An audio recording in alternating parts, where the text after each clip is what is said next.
Well, welcome. It is 6 o'clock and we are now starting our first class in the Vintage Vegan series. I'm doing my best Donna Reed impression for you tonight, if Donna Reed was an Episcopal priest, I suppose. In any event, welcome to my kitchen, my 1950s, 60s kitchen tonight. I want to tell you, first of all, where I'm getting my recipes from. Adapted, of course, but this is, I don't think it was meant to be funny, of course, when it was written, but it's a little bit cringy and funny now. This is the Better Homes and Gardens Meals with a Foreign Flair cookbook, with no idea what they're talking about when they're talking about foreign food, what it means. For example, if you're looking at the section that says south of the border, it means it has tomatoes in it and possibly some cheddar cheese. And as tonight's menu is a sort of very 50s tiki Polynesian leaning towards Asian food persuasion, what that means for tonight is lots and lots of pineapple. So it's going to be a great time. We're going to start with our pineapple upside down cake, cooking traditionally in a skillet. So in this skillet that I have right behind me, I've got some melted plant-based butter. Since this is going to be a baked good, I'm not using margarine. I'm using the best quality plant-based butter that I can find. This is the Miyoko's brand.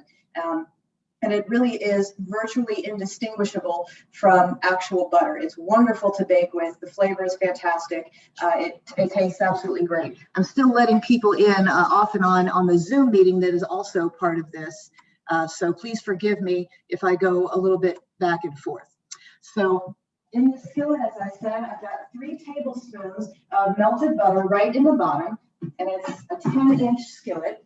And what I'm going to do with that is I'm going to add a half a cup of dark brown sugar evenly spread across the bottom. And I'm going to have to use my hands for that because dark brown sugar is very sticky. So it's a nice thick layer spread out all across the bottom of our cast iron skillet here.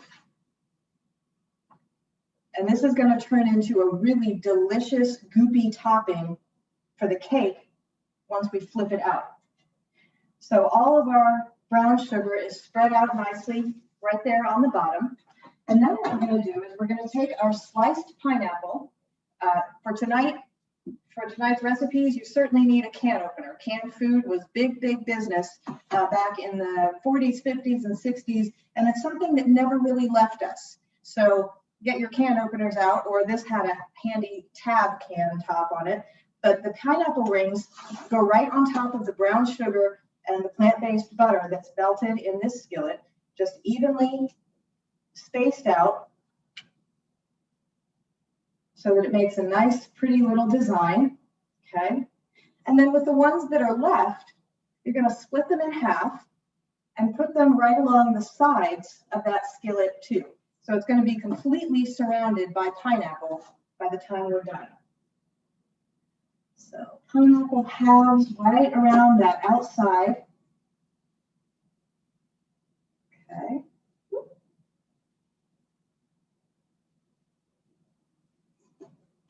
It already starts to look good. It looks like a picture in a magazine already. I can't wait. So all the pineapple is now gone. Save the juice though, because that's going to come in handy later for our stir fry. Like I said, very heavy on the pineapple. And then the next thing we're going to add is a maraschino cherry right in the middle of each one of these pineapple rings. They make a big mess, so it's easiest to use a fork or a toothpick to get them out. I'm just using a fork and putting a maraschino cherry right in the middle of each of these pineapple rings, just like that. You may ask yourself, what is a maraschino cherry? It's best that you don't look.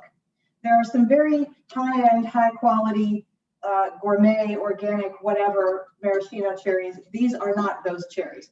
And we're even going to tuck them in underneath those halves, those pineapple halves, along the side of this skillet.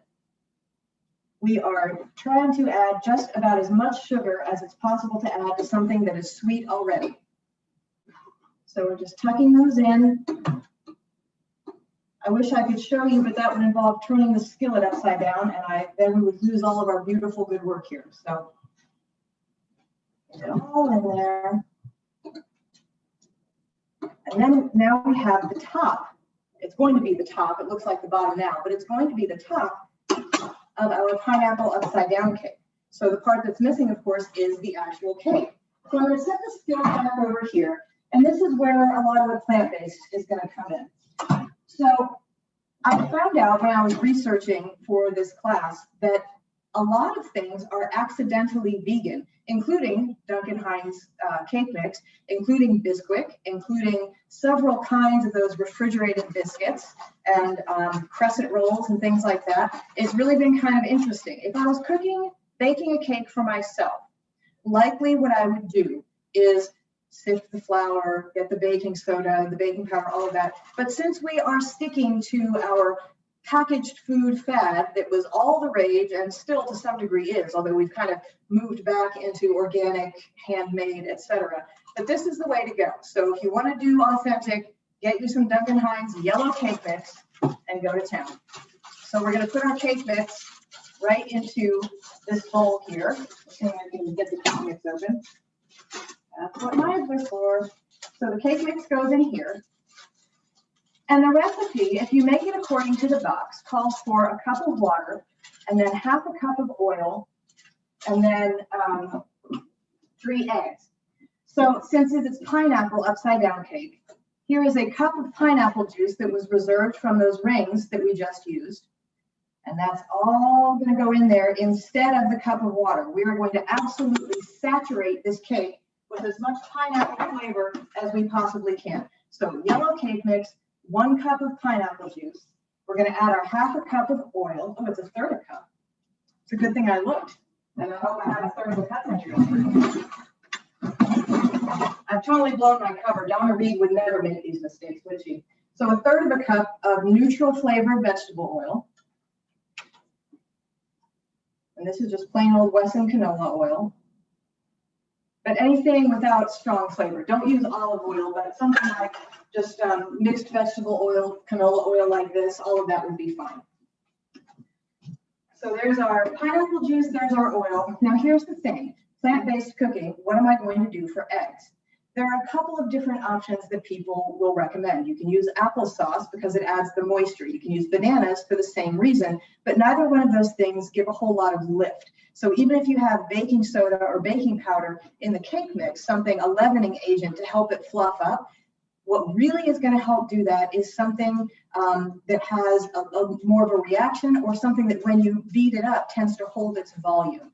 So there are egg replacers on the market like ground flaxseed or ground soy protein or a couple of mixtures. I have a mixture, a dry mixture, but what I have that is even better and works like you would not believe. This is aquafaba, or as I say, bean water, because that's basically what aquafaba means, from a can of garbanzo beans. You can use this stuff as an egg replacer.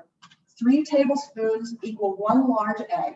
You just drain your cans of garbanzo beans or chickpeas, or if you cook them at home, just save the cooking water and make sure it's the nice thick kind. You didn't dilute it with anything. But 3 tablespoons of canned bean juice especially works, and you can even make meringue out of it. I tried it. It's really amazing. You can beat it up and actually make it and cook it like meringue.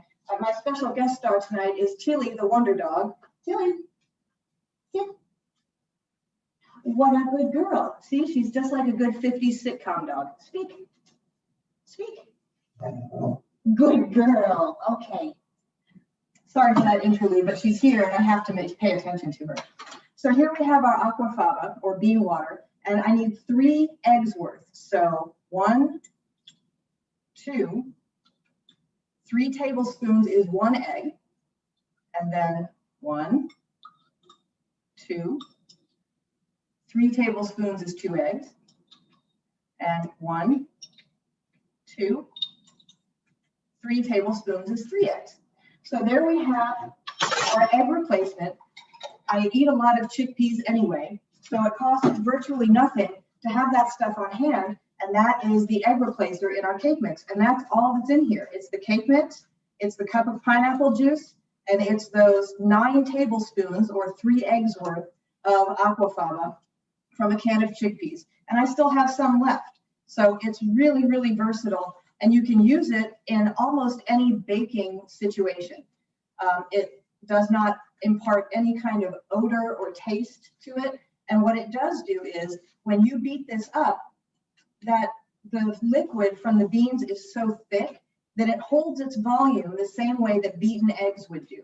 So you see I'm stirring this pretty vigorously, not enough to develop the gluten, because you want to be careful in all of your sweet baked goods that you're not making them chewy like bread. You want them nice and soft and crumbly and cakey. So we're not going to beat it up too much. It smells absolutely wonderful. It smells like a big giant pineapple in here now. But you want to mix it and really try and incorporate some air in there. An electric mixer would probably do better, but I didn't feel like, I've got so many appliances out right now, I didn't feel like dragging in another one. But you can do just as well, just beating it up pretty well with this rubber spatula. You could use a whisk also. Oh, it tastes wonderful.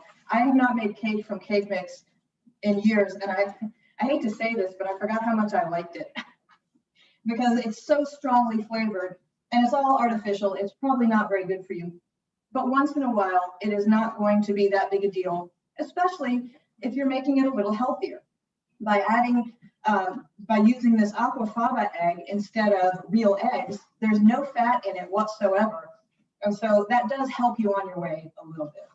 So this is looking nice and fluffy. My oven is preheated to 350 degrees. And what I'm going to do is just pour this carefully so that I don't disturb the ones on the side. Pour this right on top of all of the pineapples that are on the bottom and on the sides of this. Get every last little bit. This is where the rubber spatula really comes in handy. Okay. Make sure that it's evenly distributed. Just spread it a little bit. And it's going to seep through those pineapple rings. That's fine. It's going to look really amazing when it comes out of the oven. So now it's ready to go in. It's a 350-degree oven. Baking time is usually about 40 minutes. I'm going to put it in for 35 because my oven does tend to run hot. So we'll set our timer for 35 minutes. Okay. And in the meantime, we will get started with our tofu sweet and sour stir fry. So I have my cutting board ready to go here. And again, this is something where if I were cooking this not from a 1960s recipe and trying to be authentic, what I would do is add a whole lot more vegetables, and I would use fresh ginger, and I would make it super spicy, and I would put broccoli in there, and I would do all this. Okay, I'm trying, within the limits of my plant-based lifestyle, I'm trying to stay within the parameters that these old recipes set out. So there is no ginger of any kind in this recipe, not powdered ginger, not fresh ginger, not anything. There is no fancy anything. This is all stuff that you're going to be able to find in your local supermarket in the year whatever. Let's take a look. I think it's 1963. 1963. So whatever you're going to be able to find on the shelves and in the produce section of your local supermarket, which is not a very big one, in 1963, those are the ingredients that we're going to find right here. So I have a green pepper. I have a quarter of an onion. I am cheating by adding some mushrooms. I do dearly love mushrooms, so we're going to have some mushrooms in there as well. And of course, to help make the sauce, I have a bunch of pineapple juice. It's all of the pineapple juice that was drained out of this can of pineapple chunks. I told you, it's a very pineapple heavy meal. So it's going to be pineapple chunks, the sauce, and the original recipe. And here again is where we're veering from that 1963 recipe where tofu was, I would imagine, largely unheard of in the United States. This is tofu. And let me explain to you the way I make it when I make it. It is always in the freezer. As soon as I get it home in its nice little 1-pound package, I take it out, I drain it, I cut it up into it's about a pound. So I cut it up into 5 or 6 equal-ish slices, put each one in a little Ziploc bag and put it in the freezer. When you put tofu in the freezer, it's got an extremely high water content. So when that freezes, it fluffs it out a little bit. And then when it thaws, it leaves nice big holes in there and it makes it chewier. It also makes it much easier for it to absorb other flavors. So that's step 1, is getting it frozen. When I take it out of the freezer, I let it thaw completely. And then the next step is to put it between either a lot of paper towels or I use a dish towel. fold it up in that dish towel so that it's completely covered with something absorbent, and then put a weight on it. And that presses out all of that excess water that was frozen inside there. So when it's done, what you have is a very dried out, nice and chewy, not squishy and not slimy piece of tofu that you can then work with. So that's what I did earlier today, was take my tofu out of the freezer, let it thaw out, pressed it to get all of that water out of it, and then it's been marinating in just a little bit of oil and soy sauce, and I did put ginger in the tofu marinating sauce, so sue me, and a little tiny bit of sugar. And so it's got a little bit of flavor to it, and also a lot of cornstarch. The cornstarch is going to come in handy when we fry it, because that's going to make it very fluffy and crispy. So we'll get to that in just a minute. The original recipe, though, calls for pork with this. If you are a meat eater and you do not like tofu, and you're watching this just because you think it's fun or you're trying to get more ideas, try the tofu. If you don't like it, this recipe would work equally well with pork or chicken or some mild flavored protein. But do try the tofu. It's really good when you fry it up like this and marinate it and have it frozen and pressed out, so that the texture is really a little bit more substantial than what you would get if you just try and use it right out of the package.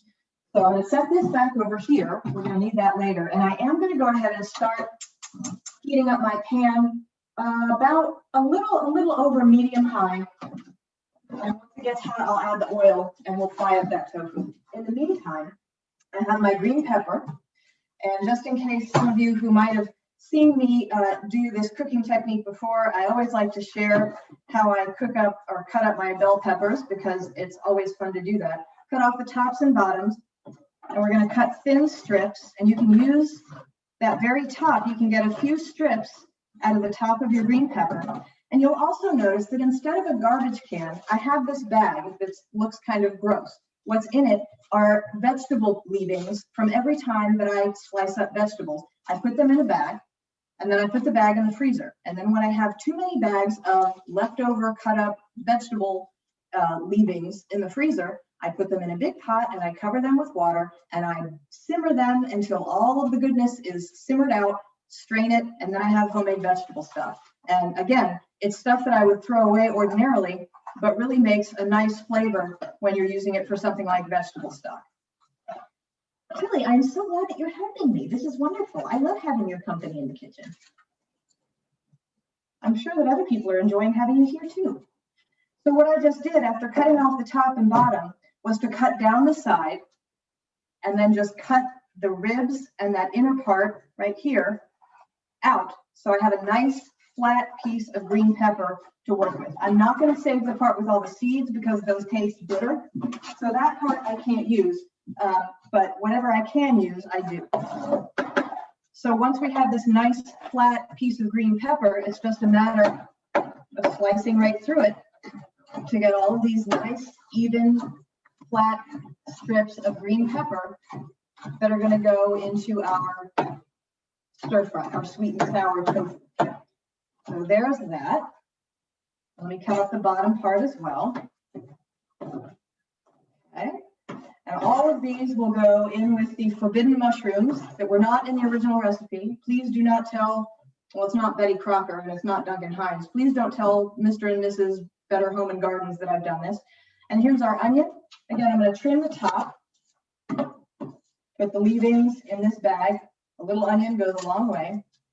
Take off the peel. And I do save onion peel because it gives a really nice color to the vegetable stock. So that's kind of a cool thing too. So all that goes in there, and then we're just going to slice. We don't need to dice it because it's going to be cooked in here with the rest of everything else. But we are going to thinly slice it. So we've got these nice little pieces in here. Okay. And those are the vegetables. Now, if you're not crazy about green peppers or onions, or you like them just fine, but you'd like to add other things, feel free to improvise. Vegetables are always welcome. The more, the merrier. Vegetables will fill you up faster for a lot fewer calories than a lot of other foods. So always feel free to add more vegetables to whatever it is that you're cooking. I feel fairly certain that our pan is hot over here. So I'm going to come over here. Oh, yes, it most certainly is. And get some oil going so that it gets nice and hot. This is oil and shortening mixed.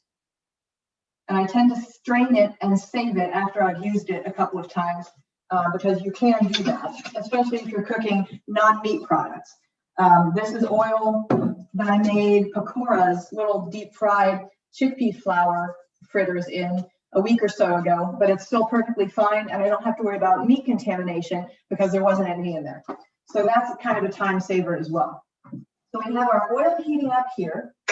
We have our tofu that has been marinated and it is ready to go.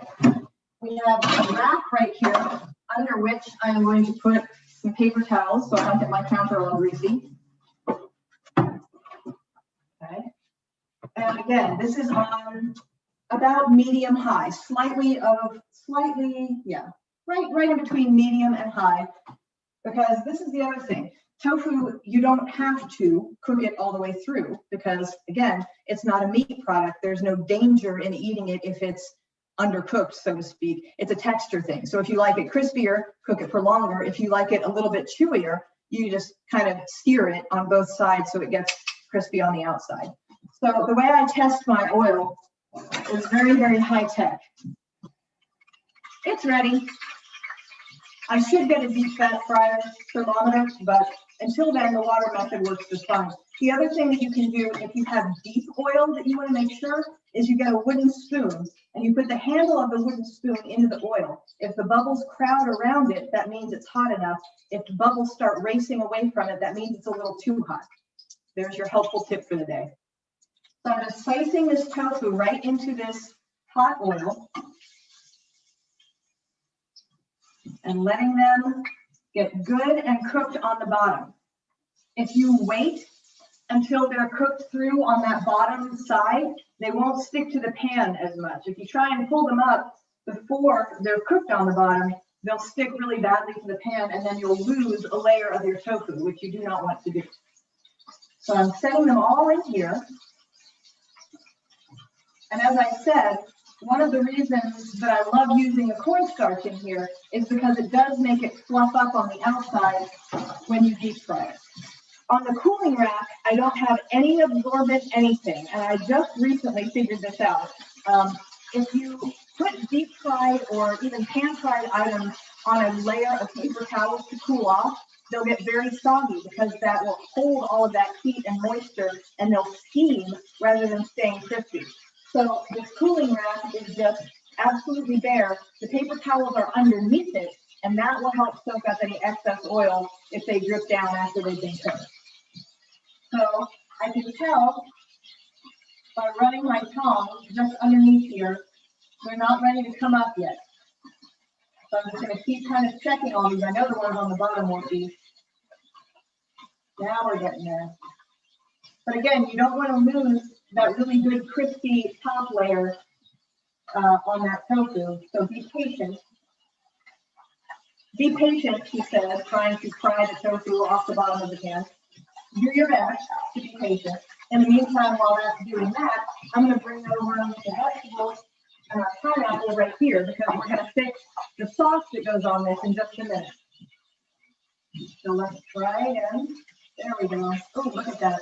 It's very dark and beautiful. You can't really see it, but the soy sauce plus the deep frying gives it a beautiful color and a beautiful texture. It's very crispy, I can tell. Do be careful of flying hot oil. That will happen.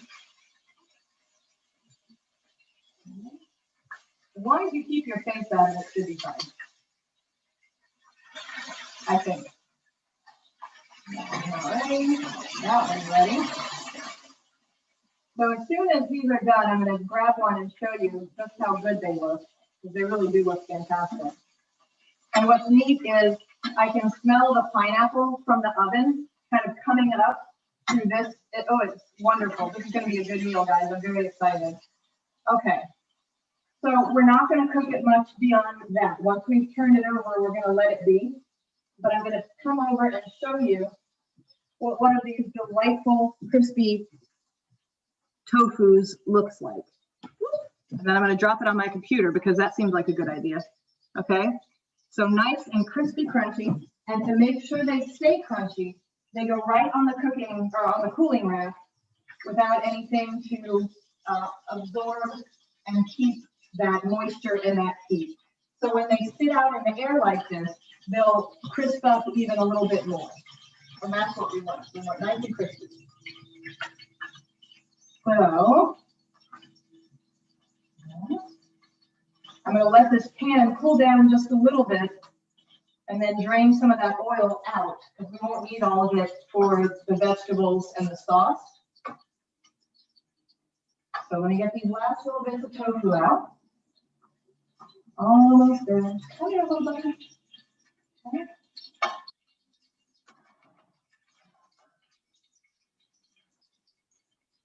The cornstarch also makes them stick a little bit because it gets a little bit chewy.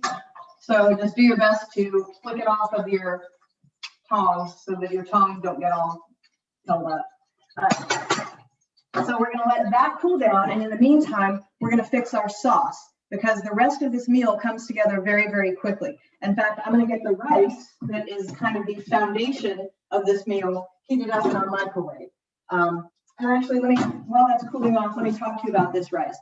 So the original recipe, here's another place where I'm kind of veering. It just calls for plain white rice, steamed on the bottom as a bed for the sweet and sour that goes on top. I am not crazy about white rice. I do love the flavor, but there's really nothing in it nutritionally. So what this is brown jasmine rice. Jasmine rice has a wonderful smell and flavor. It's very delicate. It's very distinctive, but brown rice has the hull or the germ still on it. So there's lots of fiber and lots of nutrients that are stripped away when they polish the rice to make white rice. So it does take a little bit longer to cook, but the flavor is superb. If you don't like regular brown rice, I encourage you to try the brown jasmine or the brown basmati because it has a different texture altogether. It doesn't get as goopy as regular brown rice does. It's much more separated and it's a longer grain. So it might be a little bit better for you than regular brown rice if you don't like the brown rice that you've had in the past. Do try the brown jasmine or the brown basmati because it is a lovely flavor and the texture is a little bit better, I think, too. So we're going to heat up this rice so that it can be ready to eat it. So 45 seconds there. And now we're going to make our sauce. We're going to stick the vegetables over here.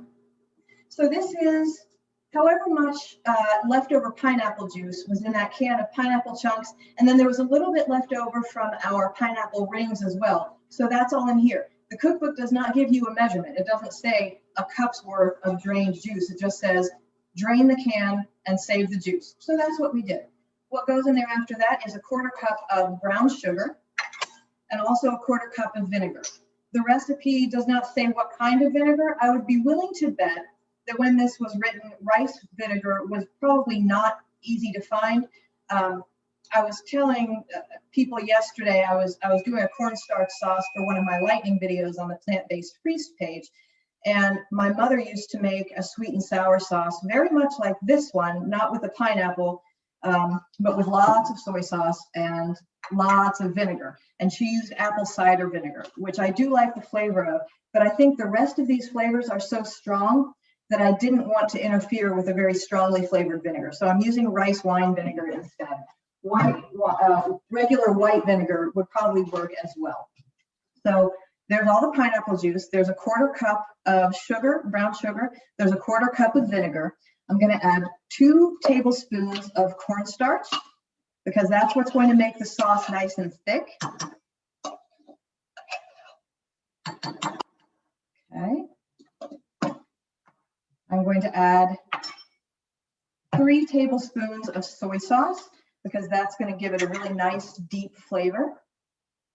So that's 1 and 2 and 3. And last but not least, for that true authentic touch, I'm going to add 2 tablespoons of ketchup. That's going to add another level of acidity. It's also going to give it that really kicky red color that you are so used to seeing when you go and you get your sweet and sour sauce at one of the American Chinese restaurants that's so popular and certainly was popular back then as well. So yes, it's not completely authentic to the genuine cuisine that we might think of, but certainly it's authentic to American cuisine. So 1 and 2. I actually saw many recipes for this sauce using maraschino cherry juice. No. Red food coloring. No. There's only so far I'm willing to go to be authentic. I'm putting maraschino cherries in my sweet and sour sauce is not one of those ways. So we're going to really mix this up well with a fork because you've got cornstarch in there. And if you have loose cornstarch powder and heat it up, what's going to happen is you're going to get great big globs. And that is not what we want. So mix this all together.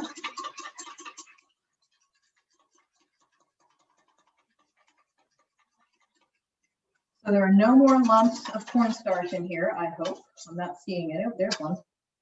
Just kind of break them up, dig through there. As they get harder to find, just kind of dig through the sauce with your fork. Okay, I think got them all. Okay, so we're going to set this over here. And we're going to drain out almost all of this cooking oil that we used for the tofu. We're not going to drain it right into the sink. I'm going to drain it into a cup measure because it's too hot and I do not want to damage my pipes, that is for sure. All right, so I left in just enough to kind of coat the bottom of this nice pan. I'm going to turn the heat back on to about medium. The recipe calls for the onions and the peppers. There are no mushrooms in the recipe here, but there are here. So we are having mushrooms here. The recipe calls for the vegetables only to be cooked for a couple of minutes. Ordinarily, I'd be fine with that. But what I don't like is slivers of almost raw onion in just about anything that I eat, even salads. So I'm going to add the vegetables, which are the onions and the green pepper and the mushrooms, a little bit beforehand so that they have a chance to caramelize a little bit. And that also adds more flavor. So I'm just dumping all of those in. All right.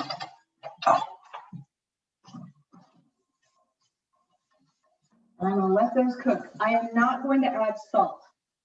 There is a good amount of soy sauce in the sauce already that we're going to cook with this. Not only that, but there's a good amount of salt in the tofu as well. And I don't want to overload it. If it needs some after it's already been cooked, I can add some, but I'm not going to do it without tasting the finished product first. So I'm going to let all that, I'm going to let those peppers and onions and mushrooms get nice and brown without disturbing them on the bottom. And while that's happening, give me a minute to straighten up my workspace here, put my scoop vegetables back in the freezer, move all this out of the way. The other promised thing tonight that we're going to make is some family-friendly tropical drinks. That is to say, mocktails. And we cannot have a pineapple-based dinner without having, of course, Pina Coladas. So that's going to be first on our list. And we're also going to have an alcohol-free fuzzy navel, and that's orange and peach with a little bit of sparkling water or soda. So I'm really looking forward to that. I'm trying to get my cord out so that I can have plenty of room. There we go. I love this thing. I don't use it nearly enough. But by golly, we're going to use it tonight. So I want to make sure you can see it. Okay. So we'll get that ready to go. And we'll get our ingredients for that ready to go, so that when it comes time, we can get our mocktails going. So let's check on our vegetables. Oh, yes. See, that's going to taste a lot better than unbrowned onions and peppers and mushrooms. It's going to have a much richer flavor now that we've allowed that to get just a little bit of color on those vegetables and be just a little bit softer so you're not crunching into half raw onions and green peppers. So the rest of this dish is going to come together super fast. I'm going to raise the heat again to medium high. I'm going to get my sauce, make sure it's all stirred up. What happens is if you don't have your cornstarch fully incorporated into a cold liquid first, if you put straight cornstarch into hot liquid, it immediately seizes up into these little blobs and you can't do anything about it. You can't dissolve them or break them up. You have to throw it all away and start over. So anytime you use cornstarch, you've got to dissolve it in a cold liquid like this first before you add it to a hot pan or a hot anything. So that's what we're doing, because if we do that, then it will produce a smooth sauce and not a lumpy one. So I can hear that heat has come up. I'm going to pour in this sauce. And almost immediately, because this pan is hot, it's starting to thicken up. Oh, it smells very, very sour. I love it. And I'm going to turn the heat back down so we don't burn it. But that's exactly what we want to happen. As soon as it hits that hot pan, it's going to start thickening exactly the way we would want the sauce to thicken. Okay. And I'm going to turn up the heat just a little bit to make sure that it thickens completely. And I'll show you what this looks like in just a minute. It's not quite as red as the Chinese restaurant sweet and sour sauces, but that's actually kind of a good thing. It does kind of make you wonder what makes those sauces quite so vivid, but sometimes it's best not to know. So this is thickening up really nicely. Let me get a spoon, and I'll show you the test that we use for sauces, just about of any kind. Is it thick enough when you dip a spoon in there to coat the back? And the answer is yes. So you can see here, gosh, I'm dripping everything all over my computer. I'm going to need a new computer if this keeps up. Oh, it's wonderful. It's very piquant, not too sweet. I was a little worried it would be too sweet. And the finishing touches, we add our pineapple. I'm not going to add that whole can of pineapple because that is a lot of pineapple. But we add our pineapple to it. It's nice and thick now. So we've got the green peppers, we've got the mushrooms, we've got the onions, we've got the pineapple, and finally, we add our crispy tofu. Oh, it's very flavorful and very salty. So it's a good thing that I did not add more salt. Okay. So let's get a serving spoon. And our rice.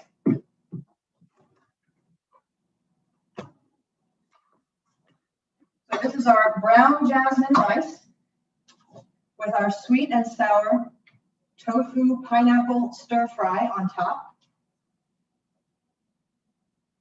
Okay. Let me grab a fork here. And this is our finished product. So you can see the pineapple and the green peppers and these really crispy, crunchy chunks of tofu and the nice rice underneath it. And I would not be doing you any favors if I didn't taste test it, because what if altogether it's just horrible? I would certainly want you to know that before you try it yourself. So I'm going to get a little bit of rice on here. I'm going to get one of those green peppers. I'm going to get the pineapple on there. Here's my crispy tofu. I can't seem to find any mushrooms, and I'm too excited to wait to find one. So here's our bite with almost everything incorporated. The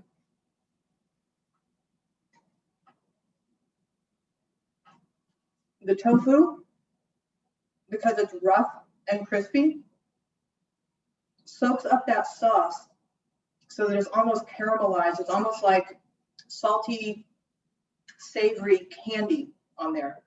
It's really very good. So what I would do in the future when I make this again, and I will make this again on my own terms, I will add more vegetables, more different kinds of vegetables. And what I would love in this is a really strong spicy note. So I would probably mix either red pepper flakes or some garlic and chili sauce in with the sweet and sour sauce. That's the other thing I found really interesting. Most of these recipes don't have any garlic in them at all. It's almost as though they were afraid of flavor, or maybe they just didn't know about it. But this one is a keeper. I can't wait for the class to be over so I can eat all this food.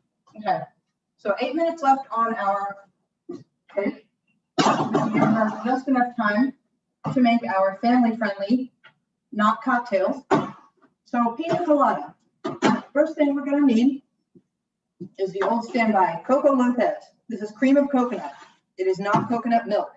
It is not coconut cream. It is cream of coconut, which is a very different thing. It's much more coconutty, sugary than either one of those things. It's also very thick. So we're going to need a half cup of this, 4 ounces or a half cup.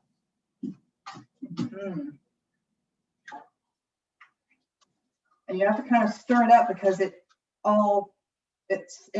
separates when it's in the can. So I'm just trying to incorporate. It's very oily, and it's got lots and lots of coconut meat in there. But you really do have to kind of stir it up or shake it up. I should have shaken it, but this works too. Okay.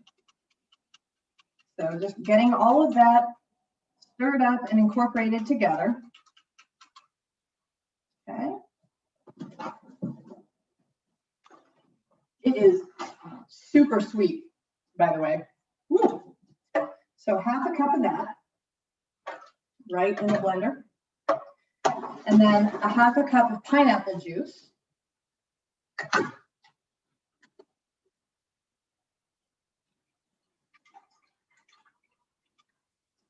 That also goes right into the blender. And then 2 cups of ice right here.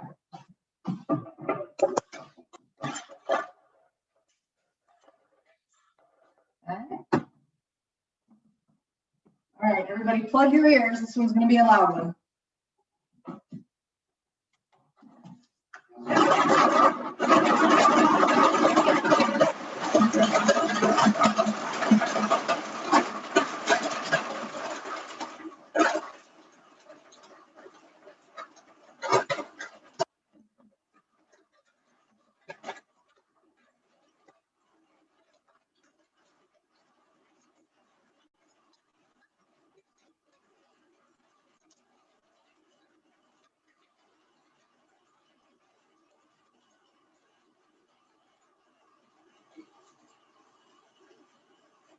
All right. So I waited until I heard almost no chunking around from the ice in there. And here we have our beautiful glasses complete with a pineapple maraschino skewer. I wish I had the cocktail umbrellas, but I don't, alas. But we're gonna pour that right in there. And now we can pretend it's summertime again because we have our delicious, fruity Pina Colada without the rum, but our little fancy skewer of pineapple and maraschino cherries. So let's take a little taste here. I feel like I'm on vacation. It's wonderful. All right. So why don't we put that with our nice little plate of food, our fancy cocktail. And the next cocktail we're going to make is that fuzzy navel. And so again, have our half cup measure. Let me rinse that out.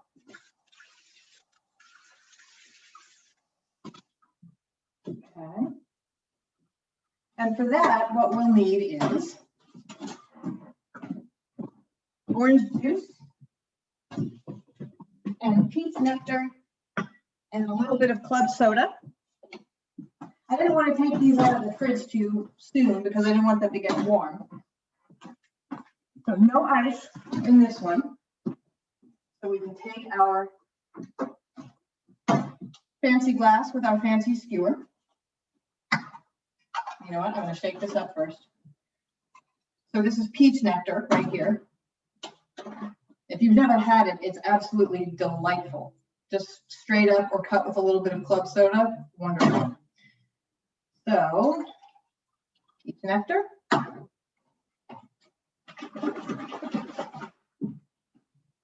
a little bit of orange juice.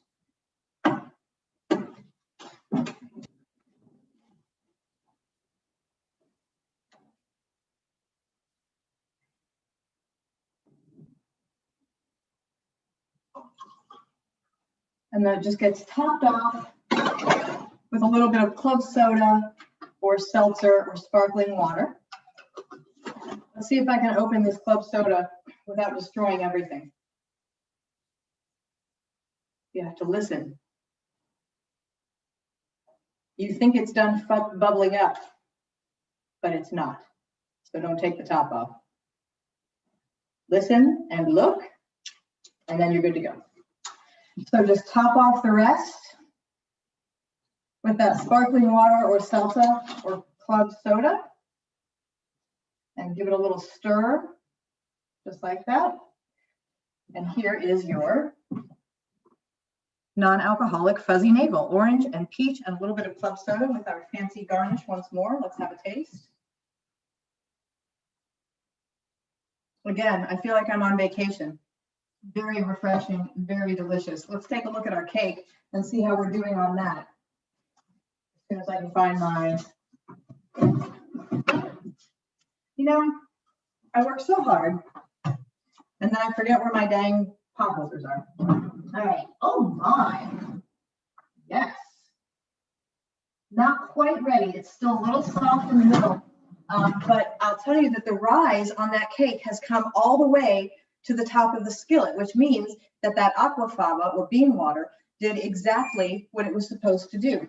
I'm going to set this timer. We've got 1 minute left, but I'm going to set it for about 5 more. The original cook time is about 40 minutes. I put it in for 35 because sometimes my oven acts a little bit strange. But as it stands, our meal is ready. Our drinks are ready. So this gives us enough time to have a meal and let the cake cool. And then when dinner is over, your cake will be ready to unmold and serve. Unfortunately, we don't have time to let it sit and do its thing today, but I promise you, as soon as it comes out of the oven, I will let it cool, I will unmold it, and I will share pictures with everyone because I'm very excited about it. I wish you could smell how good it smelled right now. I'll take it out of the oven just so you can have a look at what it looks like in its unfinished state. So you can see it's come right up to the top in that skillet, even with no eggs or with the plant-based, the aquafaba eggs, and it's doing exactly what it's supposed to do. I'm sorry that you're not going to be able to see it unveiled when I actually do the work, but I promise you that as soon as it comes out, I'll take pictures, I'll post it on the Facebook page, and you all will be able to see exactly how it turned out in the end. And if it completely falls apart, I promise I'll be honest with you and tell you. So here is our sweet and sour pineapple stir fry with tofu, our wonderful family-friendly pina colada and fuzzy navel drink. The pineapple upside down cake will be out of the oven in just a few minutes, and I will share pictures of that just as soon as I can. In the meantime, please enjoy these recipes. I will post the actual the paper copies of the recipes by tomorrow morning, and hopefully you'll be able to enjoy it with your own families very, very soon. Please be safe. Remember that you were created by love, for love. So go out and be love wherever you are. Have a great night, everybody.